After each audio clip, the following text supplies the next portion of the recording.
Aabot sa 2.1 milyon na iligal na kontrabando na naglalaman ng iligal na mga sigarilyo ang nasabat sa checkpoint ng mga otoridad sa Nueva Vizcaya. 38 anyos na sospek, arestado. Magbabalita dyan si patrolwoman Micheline Balyada. Isang driver ng van matapos masabat ng mga otoridad ang tinatayang 2.1 milyon halaga ng kontrabandong sigarilyo sa isinagawang checkpoint operation sa barangay Nagsabaran, Diadi, Nueva Vizcaya nito lamang ika-25 ng Oktubre taong kasalukuyan.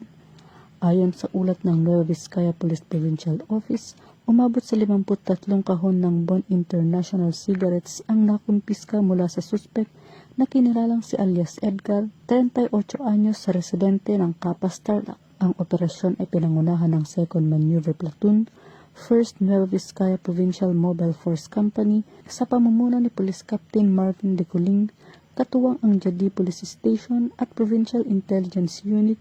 Pinahinto nila ang isang Mitsubishi L300 FB closed van na may plate number NKQ 4665 para sa inspeksyon. Nang buksan ang van, napansin ng mga operatiba ang isang bahagyang nakabukas na kahon na naglalaman ng mga sigarilyo. Nang tanungin ang driver, inamin nitong mga sigarilyo ang kanyang dala, ngunit nabigong magpakita ng anumang dokumento na nagpapatunay sa legalidad ng kargamento dahilan upang siya ay agad na arestuhin. Sa pahayag ni Police Colonel Domitivo, binigyan diin niya ang operasyon ay patunay ng dedikasyon at mahigpit na pagtutok ng Nueva Vizcaya PPO sa pagpigil ng iligal na kalakalan, partikular sa mga produktong tabako na nakasasama hindi lamang sa ekonomiya kundi pati sa kalusugan ng publiko.